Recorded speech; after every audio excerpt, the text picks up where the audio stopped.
নমস্কার, শুরু করছি প্রতিদিনের মতো আজকেও অঙ্কের আসরে অর্জুন স্যার। তো আজকে আমরা দেখছি যে গণিত, প্রথমে গণিত শিখাবো, অঙ্ক শিখাবো, তারপরে নার্ভ শুকিয়ে যাওয়া, অর্থাৎ নার্ভ কেন শুকিয়ে যায়, নার্ভ শুকিয়ে গেলে কি তার প্রতিকার, সে সম্পর্কে আমরা আলোচনা করব। আসছি প্রথমে গণিতে। তার আগে বলে দিই, আপনারা অবশ্যই আমার এই ইউটিউব চ্যানেলটি সাবস্ক্রাইব করে রাখবেন, কারণ প্রত্যেক দিন আমি কিছু না কিছু হেলথ টিপস দিয়ে থাকি, যেগুলো পরিবারের পক্ষে খুবই উপকারী এবং ছাত্রছাত্রীদের ভালো ছাত্র হতে গেলে, ভালো পরীক্ষা দিতে গেলে যে টিপসগুলো দিই আমি, সেগুলো আমার ভিডিওর মধ্যে থাকে। তাই ভিডিওটি না ছেড়ে ছেড়ে দেখে কন্টিনিউ পুরো ভিডিওটি দেখতে থাকবেন, তাহলে আপনি আমার হেলথ টিপসগুলো পেয়ে যাবেন। তা আগে আসছি আমি অঙ্কের ব্যাপারে। একটা কুকুর বলেছে, একটা কুকুর একটি শোষককে 150 মিটার দূরে দেখে তাড়া করলো। কত? 150 মিটার দূরে দেখে তাড়া করলো। শোষকটি ততক্ষণে ছুটে পালাতে লাগলো, মানে যেই কুকুরকে দেখছে শোষকটি তখন দৌড়তে লাগলো। শোষকটি যতক্ষণে 5 মিটার দৌড়ায়, কুকুরটি তখনই 7 মিটার দৌড়ায়। কুকুরটি কত দূর শোষকটিকে ধরবে? কত দূরে কুকুরটি, কত দূরে শোষকটিকে ধরবে? এবার দেখো যে এদের আপেক্ষিক বেগ কত না, 7 মিটার আর 5 মিটার, মানে যতক্ষণে ধরো 1 মিনিটে এই যদি 7 মিটার যায়, ও যাবে 5 মিটার, এইরকম একটা। তো আপেক্ষিক বেগ, হ্যাঁ, কুকুর এবং শোষকের আপেক্ষিক বেগ। কুকুর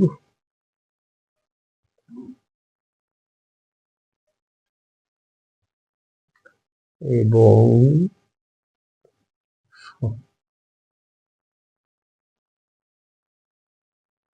শোষকের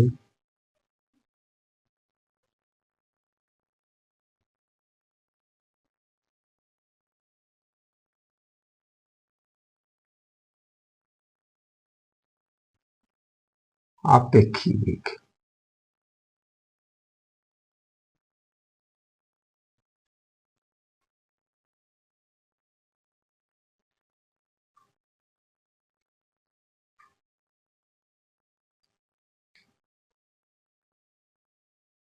বেগ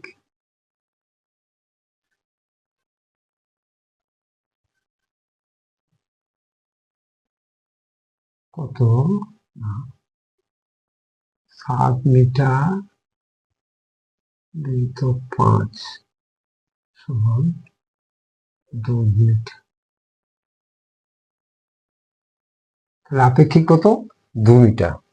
এবারে দেখো দেখি, যদি 100 মানে প্রতিবারে সে 2 মিটার করে অতিক্রম করছে, এগিয়ে যাচ্ছে কুকুরটা, তাহলে 150 মিটার এগোতে কুকুরটা কত সময় লাগবে? কতবার লাগবে না, 75 বার। 75, তাহলে 75 বার যাচ্ছে, তাহলে ওই 75 বারে কুকুরটা কত দূর যেতে পারবে না, 75 গুণিতক 60, এতবার যেতে পারবে। তাহলে আসছি, তাহলে 150 ভাজিতক 2 সমান 75। এই 75, তাহলে কুকুর শোষকের আপেক্ষিক বেগ 7 × 5 = 2 মিটার, আর 150/2 = 75, মানে এই 75 বারে গিয়ে এটা কুকুরটি শোষককে ধরবে। হ্যাঁ, তাহলে কুকুরটি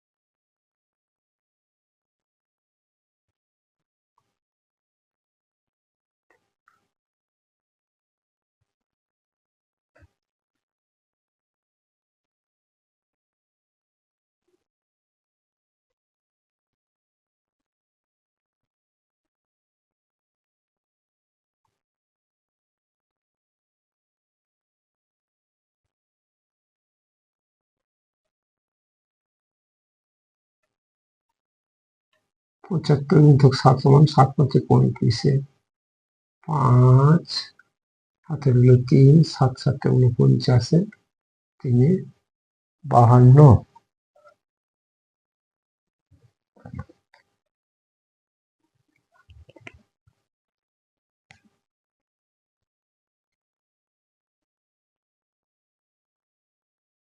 525 মিটার দূরে, অতএব কুকুরটি 525 মিটার দূরে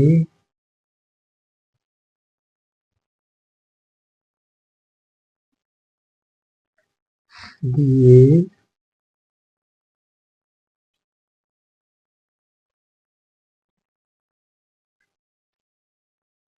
শোষকটিকে ধরবে।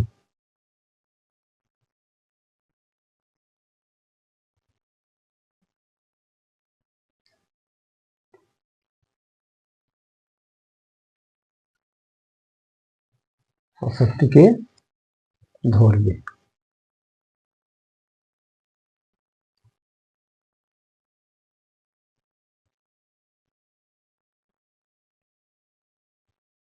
এইটা উত্তর। তাহলে কি দাঁড়ালো? কুকুর এবং শস্যকের আপেক্ষিক বেগ কত? 7.5 মানে 2 মিটার।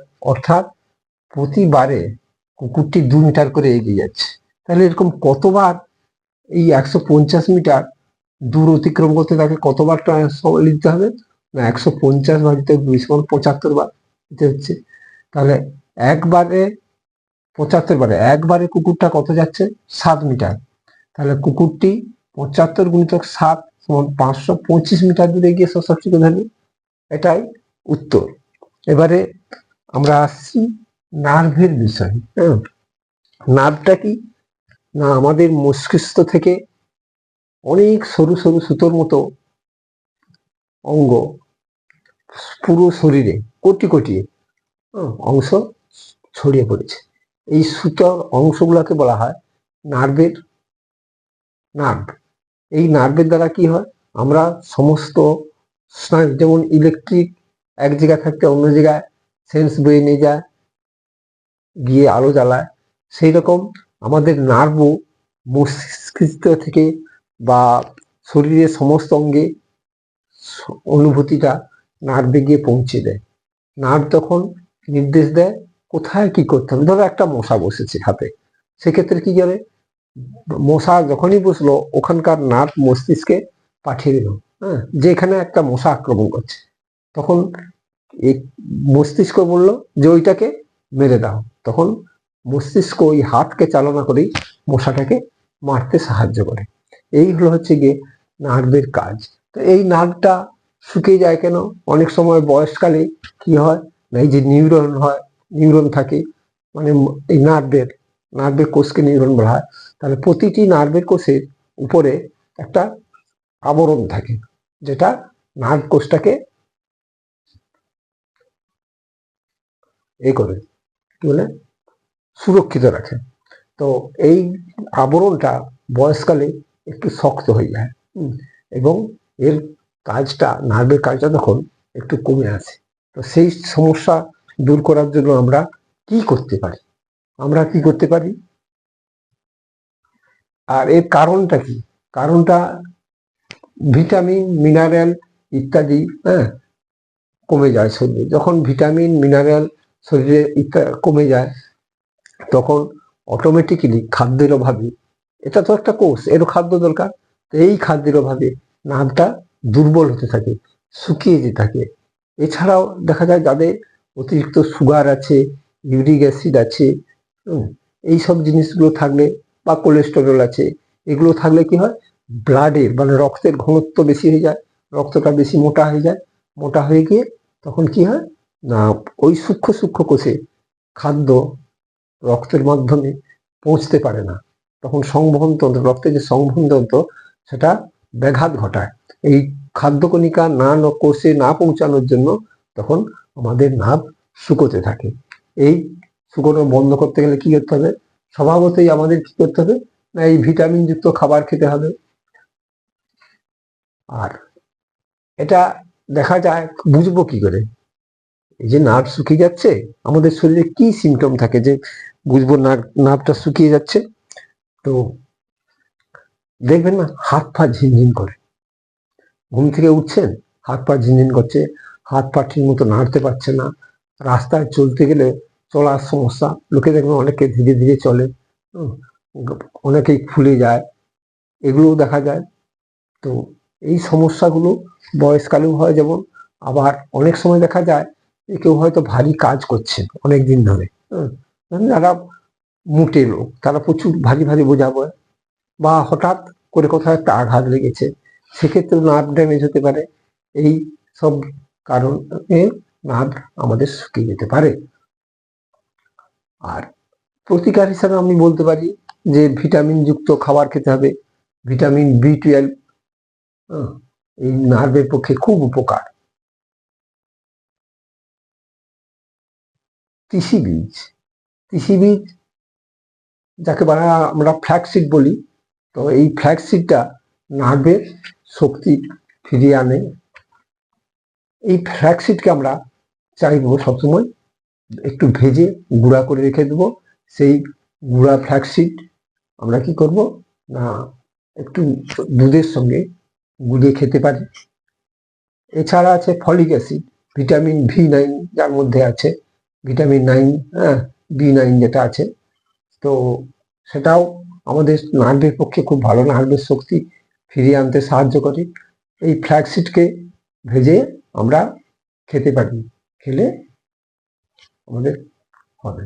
ফ্ল্যাক্সিড V9 নিউরনের কোষ কি করে না গঠনের সহায়তা করে। সমস্ত সবুজ উদ্ভিদে, হ্যাঁ, সবুজ শাকসবজির মধ্যে এই ফ্ল্যাক্সিড থাকে, ভিটামিন B9 মানে ফলিক অ্যাসিড থাকে। এই ফলিক অ্যাসিড আমাদের নার্ভকে সুন্দর রাখতে সাহায্য করে। ম্যাগনেসিয়াম, শরীরে ম্যাগনেসিয়াম দরকার, ম্যাগনেসিয়াম অভাবে নার্ভ শুকিয়ে যেতে পারে। সেই ম্যাগনেসিয়াম কিসে থাকে? কাজু, কলা এর মধ্যে ভালো থাকে ম্যাগনেসিয়াম। এছাড়াও অশ্বগন্ধা, ব্রাহ্মী শাক, এইগুলোর মধ্যে ভালোই হচ্ছে গিয়ে তোমার এগুলো খেলে নার্ভ ভালো শক্তিশালী থাকে, শুকনায় না, কোষের নিউরন, নতুন নতুন কোষের নিউরন গঠন করে। এই অশ্বগন্ধা এবং ব্রাহ্মী শাক এগুলো বাজারে শুকনো পাওয়া যায়, এগুলো এনে শুকনো করে রেখে দেবেন, রেখে দিয়ে প্রতিদিন খেতে থাকবেন 1 চামচ করে। এছাড়া ব্যায়াম, কতগুলো ব্যায়াম আছে, 3টি ব্যায়ামের কথা বলবো। 3টি ব্যায়ামের কথা বলবো। 3টি ব্যায়ামের মধ্যে একটা হলো অনুলোম বিলোম। অনুলোম বিলোম আমরা সবাই জানি, কিভাবে অনুলোম বিলোম করতে হয়। তারপরে আছে ব্রাহ্মী প্রাণায়াম, আর তারপরে আছে ভুজঙ্গাসন। ভুজঙ্গাসনটা করলে কি হয়? অনুলোম বিলোম ব্রাহ্মী প্রাণায়াম করলে কি হয় না, রক্তে প্রচুর পরিমাণ অক্সিজেন যায়, যার ফলে আমাদের অক্সিজেন যদি শরীরে যায়, তো সেই অক্সিজেন নিয়ে নার্ভ হচ্ছে গিয়ে খুব সতেজ ও শক্তিশালী থাকে। আর যখন আমরা ভুজঙ্গাসন করছি, শিরদাঁড়ার ব্যায়ামটা ভালো হয়। সেই শিরদাঁড়া ব্যায়ামের ভালোর জন্য কি হয় না, শিরদাঁড়া দিয়েই তো আমাদের সমস্ত নার্ভগুলো যায় বিভিন্ন শরীরের বিভিন্ন অংশে। তাই স্পাইনালের মধ্যে যত নার্ভ থাকে সেগুলো সুস্থ ও সবল থাকে, আমাদের শরীরের সমস্ত অঙ্গের নার্ভও সুস্থ সবল থাকতে পারে। এছাড়া ঘরোয়া কিছু ট্রিটমেন্ট আছে, যেমন রসুন আর দুধ। রসুন দুধ, 1 গ্লাস দুধে 2 কোয়া রসুন কুচি কুচি কুচি করে কেটে দেবেন, কেটে দিয়ে ওইটাকে ফুটিয়ে রাত্রে শোয়ার আগে খেয়ে নেবেন। দ্বিতীয়, হলুদ আর দুধের মিশ্রণ। হলুদ আর দুধের মিশ্রণ স্নায়ুকোষকে সুন্দর এবং সতেজ রাখে। 1 কাপ দুধ বা 1 গ্লাস দুধ, তাতে হাফ চামচ হলুদ গুঁড়ো ফুটিয়ে, ওর সঙ্গে গোলমরিচ, দারুচিনি, আদার রস দিয়ে ফুটিয়ে পান করবেন, করলে খুব সুন্দর থাকে। এরপরে আসছি আদার চা। 2 কাপ জলে 2 ইঞ্চি আদা কুচি কুচি করে কেটে দিয়ে দেবেন বা ছেঁচে দিয়ে দিবেন, দিয়ে ফুটে ফুটে 1 কাপ যখন হয়ে যাবে তখন সেইটা পান করবেন, করলে আমাদের নার্ভ খুব ভালো থাকে। তারপরে দারুচিনির চা, সুগার কন্ট্রোল, দারুচিনি সুগারও কন্ট্রোল করে ভালো। তো সুগার কন্ট্রোল হলেই অটোমেটিক আমাদের নার্ভও ভালো থাকবে। এই দারুচিনি চা করে খাবেন। দারুচিনি চা দারুচিনি 1 গ্লাস জলে দিয়ে একটু দিয়ে ফুটিয়ে তারপরে সেই জলটা খেতে থাকবেন। দিনে 2 বেলা খাবেন। মেথি দানা জল, মেথিকে যদি আপনি রাত্রে ভিজিয়ে রাখেন, 1 চামচ মেথি রাত্রে ভিজিয়ে রাখলেন, সকালে উঠে সেই জলটা খেলেন। মেথি যেমন সুগারকে কন্ট্রোল করবে, তেমনি স্নায়ুতন্ত্রকেও ভালো রাখে। এইবারে আসছি আমরা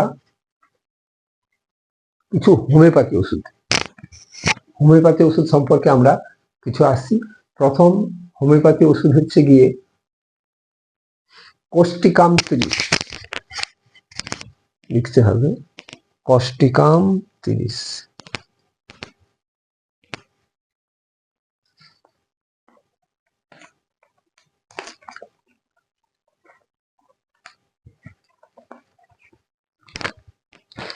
কোস্টিকাম 30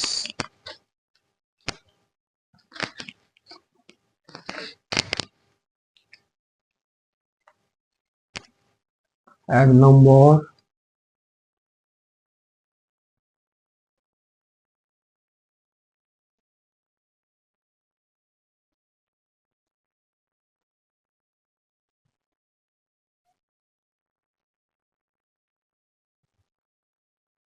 কাম 30, কোস্টিকাম 30।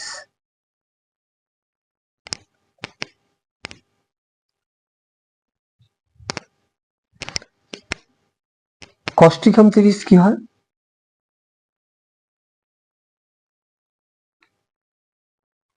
আবহাওয়ার পরিবর্তনে দেখবেন, এই তো এখন একটু গরম আছে, এরপরে যখন শীত পড়বে, বর্ষার পর যখন শীত পড়বে, সেই সময় দেখবেন নার্ভের বেশি টান থাকে, নার্ভের যন্ত্রণা হয়, কষ্ট হয়, চলাফেরা করতে কষ্ট হয়, পা হাত ঝিনঝিন করে।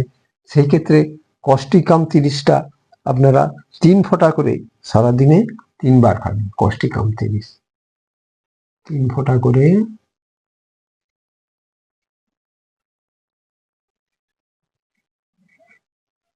3 ফোঁটা করে সারাদিনে 3 বার খাবেন। যেমন হাফ কাপ জলে 3 ফোঁটা দিয়ে সারাদিন খাবেন। তো এটা সবসময় খালি পেটে খাবেন। যখন ওই সিজন পরিবর্তনের সময় হয়, সেই সব সময় যদি এটা লক্ষণগুলো দেখা যায়, তাহলে কোস্টিকাম 30 খাবেন।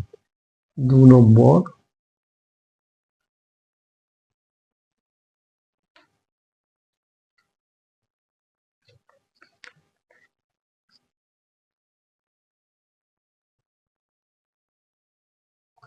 আর্নিকা 30।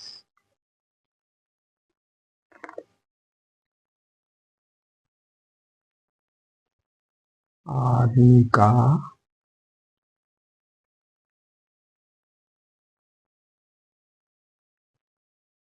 30। আর্নিকা 30টা কখন খাবেন? যারা খুব ভারী পরিশ্রম করার ফলে নার্ভের রোগে ভুগেন, হঠাৎ কোথাও আঘাত লেগে গেছে, পড়ে গেছে, দুর্ঘটনা ঘটে গেছে, সেই ক্ষেত্রে নার্ভ যদি ড্যামেজ হয়, সেক্ষেত্রে 3 ফোঁটা করে 3 বার খাবেন। যদি ব্যথাটা পুরনো ব্যথা থেকে হয়, সেক্ষেত্রে আর্নিকা 200 খাবেন, 2 ফোঁটা করে 2 বার।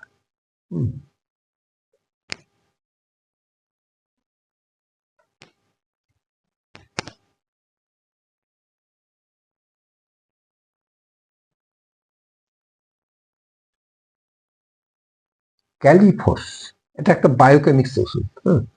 ক্যালিফস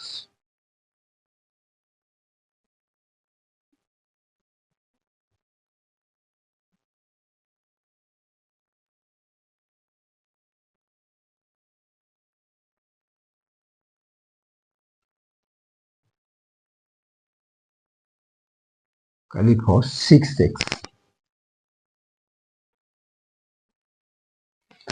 ক্যালিফস 6x, ক্যালিফস 6x একটা নার্ভের টনিক। যেই ওষুধ খান না কেন, এর সঙ্গে এগুলোও খাবেন। এটা একটা নার্ভের টনিকের কাজ করে। ক্যালিফস 6x 4টে করে ট্যাবলেট হবে এগুলো।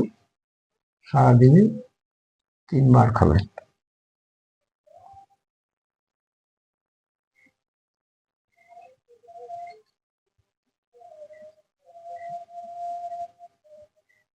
সারাদিনে 3 বার খাবেন, খালি পেটেই খাবেন। খাওয়ার পর একটু গরম জল খাবেন, কারণ যে কোনো বায়োকেমিক্স ওষুধ গরম জলেই ভালো কাজ করে। যাদের দেখবেন ঘুমের সমস্যা আছে, নার্ভের যন্ত্রণার জন্য ঘুমের সমস্যা আছে, সেক্ষেত্রে তারা কি করবেন, ক্যালিফ্লোর খাবেন। ক্যালিফ্লোর ক্যালিফ্লোর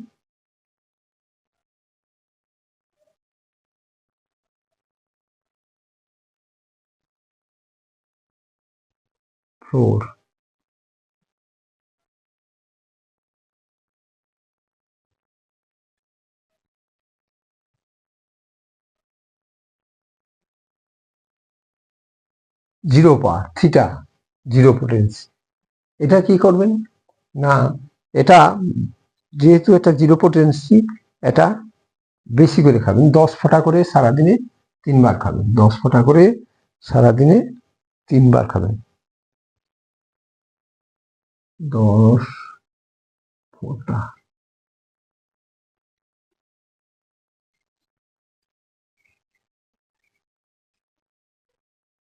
করে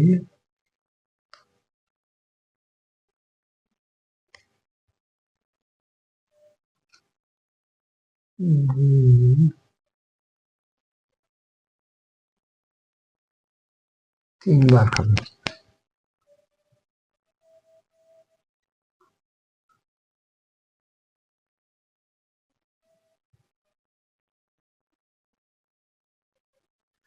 তাহলে যখন ঘুমের সমস্যা হবে, নার্ভের সমস্যায় ঘুমের সমস্যা আসতে পারে, রাত্রে ঠিকঠাক ঘুম হবে না, কারণ টান টান যন্ত্রণা থাকে, তো সেই ক্ষেত্রে কি করবেন না, এই ক্যালিফ্লোর থিটা 10 ফোঁটা করে 3 বার খাবেন।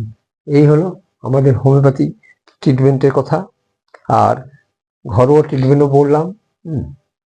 তো সব মিলে এগুলো করতে থাকলে দেখবেন খুব সমস্যা মিটে যাবে, নার্ভের সমস্যা থাকবে না। তো আবারও বলছি, আমাদের এই চ্যানেলটিকে অবশ্যই অবশ্যই সাবস্ক্রাইব করবেন, কারণ সাবস্ক্রাইব করতে থাকলে পরের দিন আমি আবার ভালো ভিডিও করব এবং তাতে আরও দুরারোগ্য রোগের সমস্ত টিপস দিয়ে থাকবো, যেগুলো আপনারা খুব কম পয়সায় বড় বড় হসপিটাল ডাক্তারের কাছে না গিয়ে ঘরে বসে এর সমস্যার সমাধান করতে পারবেন, রোগগুলো সারিয়ে তুলতে পারবেন। সেই সমস্ত ভিডিও আমি পরবর্তীকালে দিয়ে থাকবো। আপনারা সাবস্ক্রাইব করে রাখলে তাহলে আপনাদের ফোনে আগে গিয়ে পৌঁছে যাবে, আপনারা সেটা দেখে যেমন বাড়ির ছেলেপুলেরা অঙ্গ শিখতে পারবে, সাথে সাথে কি করতে পারবে না, তারা কিংবা পরিবারের আর সকল ব্যক্তিরা যারা পড়াশোনা করেন না, চাকরি বাকরি কাজকর্ম করে থাকেন, তারা গার্ডিয়ান, তারা কি করবে, এই হোমিওপ্যাথি ওষুধ, হেলথ টিপস, ঘরোয়া ওষুধপত্র এইসব করে খুব কম পয়সায় খুব কম খরচে নিজেদের চিকিৎসা করে নিজেরা সুস্থ থাকতে পারেন। আজকে এই পর্যন্ত। থ্যাঙ্কস।